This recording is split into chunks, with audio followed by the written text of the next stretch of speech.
Tata Motors में देखो आज बहुत मेजर फॉल हुआ ना, what is the reason behind this fall? अचानक आउट ऑफ नोवेयर सुबह कुछ न्यूज़ चैनल्स में भी सेल का कॉल आया टाटा मोटर्स पे कि टाटा मोटर्स बेच दो और ये और वो और बहुत सारी चीज़ें। देखो क्या होता है कि फंडामेंटली ऐसी अगर कंपनी होती है ना, हम will not completely analyse the company, but कुछ कुछ कंपनीज के प्रोज एंड कॉन्स के बारे में बात करेंगे, उससे अपने को एक आइडिया मिल जाएगा कि कंपनी कैसी है, so that you can decide whether you want to do a deep research on that और नॉट। ठीक है, अगेन डिस्क्लेमर है, कोई यहाँ पे कोई रिकमेंडेशन नहीं है टू बाय और टू सेल और to hold, but the whole idea is to make you learn as to how to understand a company, not only that but the mindset also। देखो एक तो इसके बीच में एक चीज़ बोल रहा हूँ, वोडाफोन वाले केस में बहुत सारे लोगों का पप्पू भी बन गया, बिकॉज उस दिन जो 11-12% की फॉल आई थी, आज ये चीज़ की खबर आई कि 6 सितंबर को Kumar Mangalam Birla, who is the promoter of the company, उन्होंने 1,86,00,000 शेयर्स खरीद लिए उस दिन। ठीक है, तो ये होता है मार्केट में, तो आंखें कान बहुत अच्छे से खुले रखना और दिमाग सबसे ज़्यादा खुला रखना बहुत ज़्यादा ज़रूरी है। Now coming back to Tata Motors, ये जो ब्लड बात हुआ, क्यों हुआ, क्या हुआ? देखो हुआ कुछ भी नहीं है। एक BMW जो कंपनी है, वो उनका अपना रेवेन्यू का गाइडेंस आया है, जो इन्होंने थोड़ा सा गाइडेंस कम करा है, स्पेशली बिकॉज ऑफ चाइना, क्योंकि चाइना में वो बोलते हैं कि उनका स्लो डाउन आ रहा है उनके सेल्स में। ठीक है, तो और उनका जो चाइना का सेल्स है that is much more than as if you compare to the Tata Motors का रेवेन्यू फ्रॉम चाइना। ठीक है, तो if you go and deep into the annual report, तो वहां से आपको ये समझ में आता है कि अराउंड टोटल जो टर्नओवर है उसका अराउंड 18%, सॉरी, जो टोटल टर्नओवर है उसका 69% is from Jaguar land rover. Foreign में, इंडिया में जो बनती है वो इंडिया में बिकती है, बट जो इनके यूरोप में और चाइना में इनका प्लांट है that is for Jaguar land rover brand only. ठीक है, तो वहां पे जो भी बिकता है वो जैगुआर लैंड रोवर बनता है। अब now 69% of the revenue of the company comes from Jaguar land rover. ठीक है, मतलब यूरोप से और चाइना से। अच्छा, अब क्या होता है कि ये जो 69% है, इसका 18% के करीब, 18.74% टू बी प्रिसाइज, ये इतना रेवेन्यू आता है फ्रॉम चाइना। ठीक है, विच अगर आप उसको टोटल रेवेन्यू में देखोगे, मतलब 100% रेवेन्यू का 69% इज जेएलआर, और जेएलआर का अराउंड 18.74% इज चाइना। तो ये 13% के रेंज में टोटल रेवेन्यू के ये पड़ता है। ठीक है, और अगर अपने अपने बोले कि 10% का अपने को डी ग्रोथ मिलेगा इन चाइना। ठीक है, तो दैट 13% का 10% इज 1.3%। ठीक है, तो करीब करीब 1.5% मैक्सिमम इन लोगों को रेवेन्यू में फर्क पड़ने वाला है। ठीक है, this is point number 1। Now yes it is a negative, but लेकिन आप अगर देखोगे ना, तो इनके जो पिछले सेल्स के जो इनके जेएलआर के जो नंबर्स आ रहे हैं ना, आप लोग ट्विटर पे जाके देख सकते हो 10F एनालिटिक्स के, वहां पे हम हर महीने बहुत सारे ऑटो कंपनीज के जो भी सेल्स के फिगर्स आते हैं वो हम डालते हैं। जेएलआर का अगर आप सेल्स का फिगर देखोगे तो वो बढ़ता ही जा रहा है, कम तो किसी भी एंगल से नहीं हो रहा है। राइट, तो पता नहीं कि टाटा मोटर के ऊपर भी वो एप्लीकेबल होगा या नहीं होगा, क्योंकि मैनेजमेंट की तरफ से अभी कोई क्लैरिफिकेशन नहीं आया रिगार्डिंग दिस। ठीक है, एक तो ये वाली बात हो जाती है। सेकेंड बात क्या होती है कि ओवरऑल एक और अभी एक कंट्रोवर्सी चल रहा है कि डीलर्स बोल रहे हैं हमारे पास बहुत ज़्यादा स्टॉक्स पड़ी है, और जो मैन्युफैक्चरर है वो बोल रहे हैं कि हमारे पास इतनी ज़्यादा स्टॉक नहीं है ऑफ द व्हीकल्स। ठीक है, तो यहाँ पे कुछ कंफ्यूजन हो रहा है। उसके ऊपर से अभी 1-2 दिन पहले ही टाटा मोटर ने अनाउंस किया कि वो लोग they are giving major discounts on a lot of vehicles. ठीक है, उनके बहुत सारे गाड़ियों में वो बहुत बड़ा बड़ा डिस्काउंट दे रहे हैं अप टू 31 अक्टूबर। तो अब डिस्काउंट कोई क्यों देगा? माल नहीं बिक रहा होगा तभी देगा, this is the basic logic. तो इसके कारण क्या है कि एक काइंड ऑफ नेगेटिविटी इसके ऊपर आ गई है। राइट, अब इसमें we what mindset should be there, मैंने आपको सारा नेगेटिविटी बता दिया। Now what mindset should be there, pros के बारे में बात करते हैं। प्रोज क्या है? ईवी में इंडिया का सबसे लीडिंग यही है, जेएलआर का इसका सेल्स ईयर ऑन ईयर बढ़ रहा है, यूरोपियन इकोनॉमी कुछ भी हो वहाँ से सेल्स आ रहा है अल्टीमेटली। ठीक है, चाइना का अभी जो अब जो नेक्स्ट मंथ का जो फिगर्स आएगा, मतलब सितंबर का जो फिगर्स आएगा वहां से पता चल जाएगा अपने को, और सितंबर रिजल्ट के बाद जब कंपनी की इन्वेस्टर कॉल होगी तब भी अपने को क्लैरिटी आ जाएगी कि वहां उनका चाइना का बिजनेस इंपैक्ट ज़्यादा नेगेटिवली हो रहा है कि कम हो रहा है।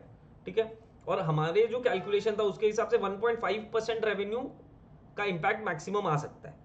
ठीक है, तो ये एक चीज़ होती है। अब इसमें हमको करना क्या चाहिए?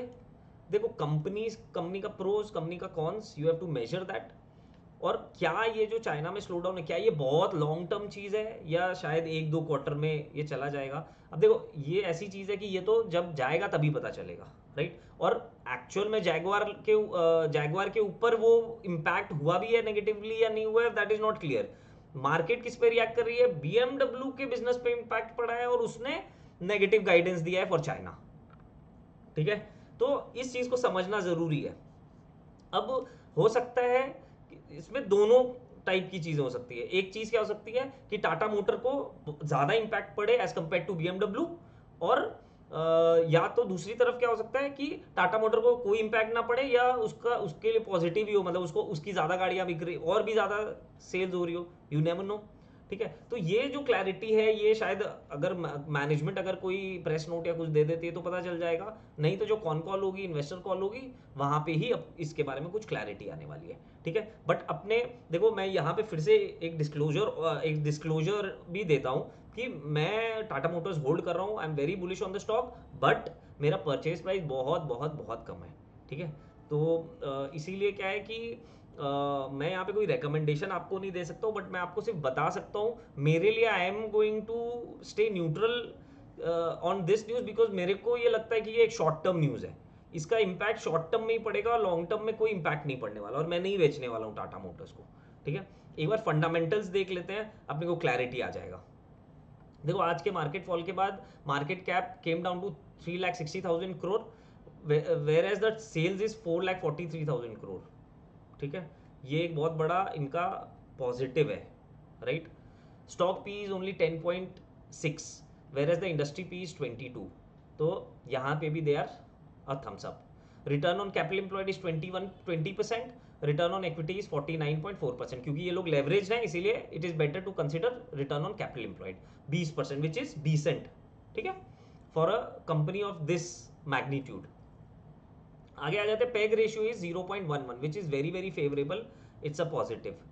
प्रॉफिट ग्रोथ 3 साल की 128%, 5 साल की CAGR 93%। तो अपने देख ही रहे हैं पोस्ट कोविड किस तरह से टाटा मोटर में इतना बड़ा टर्न अराउंड आया है, तो वो तो अपने को दिख रही है। EPS इज 102 रुपीज़, EPS भी अच्छा है। 1,000 रुपये के नीचे के शेयर के लिए 100 रुपये का EPS होना इज गुड, ठीक है? डेट इज 1,07,000 करोड़ नेट, ये लोग डेट फ्री होने के कगार पे ही हैं ऑलमोस्ट, और ये लोग हो भी जाएंगे। एंड JLR के लिए they are building a new manufacturing facility in India, ठीक है? इनका ऑलरेडी टेक ओवर हो चुका है, जो इनको एक सेमी फिनिश्ड प्लांट इन्होंने दूसरी कंपनी से खरीदा है, उसके ऊपर अब ये इंडिया में भी जैगवार लैंड रोवर मैन्युफैक्चर करने लग जाएंगे, ठीक है? Then moving ahead, book value is 255, तो मतलब price to book is 3.82, which is comfortable. Price to sales is 0.81, मतलब पर शेयर उनकी सेल है, मतलब पर शेयर उनकी सेल ज़्यादा है, शेयर का जितना दाम नहीं है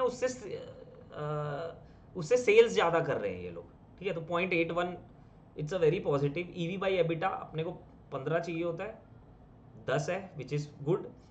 current market price two by free cash flow 20, अपने को 20 चाहिए होता है, 20.5 है, तो ये न्यूट्रल हो गया, right? Then net worth is 85,000 crore almost, intrinsic value is 668। अब देखो, इसमें बहुत सारा पॉजिटिव्स, बहुत सारा नेगेटिव्स, सब कुछ दिखेगा, बट येस, ये जो चाइना वाला फैक्टर है, इसमें चाइना में किस लेवल का स्लो डाउन आ रहा है, वो समझना बहुत ज़्यादा ज़रूरी है। क्या इकोनॉमिक पूरा डाउन टर्न हो जाएगा, वो समझना बहुत ज़्यादा ज़रूरी है, और एक्चुअल में ये समझना ज़रूरी है कि रियली इस पर इम्पैक्ट क्या पड़ेगा। तो जो मतलब अगर आपको लगता है कि यस ये कंपनी बहुत अच्छी है, इन्वेस्ट करना चाहिए, तो भी you have to give some time, या तो अगेन वही फंडा, when you are not clear but you know the fundamentals are good, but you are not sure whether the valuations are good, या कोई एक ऐसा चीज़ चल रहा है जिसमें क्लैरिटी चाहिए आपको, वैसा केस में it is always to go through a SIP mode, ठीक है? धीरे धीरे थोड़ा थोड़ा करके उठाएंगे, अगर उठाने का मन है तो, नहीं मन है तो कोई दिक्कत ही नहीं है, ठीक है? और एक बार में अपने को एकदम, जब तक क्लैरिटी नहीं आ जाएगी, जब तक क्लाउड्स नहीं हट जाएंगे, we should not invest full throttle, ठीक है? उसके बाद लॉन्ग टर्म व्यू से करना है, 3 साल 5 साल 10 साल, मैं तो 20 साल भी नहीं बेचने वाला हूँ, मेरा तो ऐसा लॉन्ग टर्म व्यू है, मेरे को बेचना ही नहीं है इसको। ठीक है, तो ऐसा अपने को व्यू लेना है, क्योंकि देखो they are the leaders in EV. अभी ईवी में आज भी कैबिनेट के बहुत सारे डिसीजंस आए जिसके बारे में कल बात करेंगे अपने डिटेल में। तो उसमें भी ईवी बसेस के ऊपर कुछ आया है, देन चार्जिंग स्टेशंस के ऊपर आया है जो शायद टाटा पावर को थोड़ा सा बेनिफिट कर सकता है, और भी बहुत सारी ऐसी कंपनीज है जिनको बेनिफिट कर सकता है, उसके बारे में अपने कल बात करेंगे। तो ये हो गया टाटा मोटर का। तो टाटा मोटर में अपने को अगर जब भी इन्वेस्ट करना है, अगेन अभी जो मार्केट का सिचुएशन है, अभी कोई भी स्टॉक लेना है तो एक तो एसआईपी मोड में लेना है, और दूसरा लॉन्ग टर्म व्यू के साथ लेना है, कम से कम 3 से 5 साल के लिए होल्ड करेंगे, बड़ा पैसा बनाना है।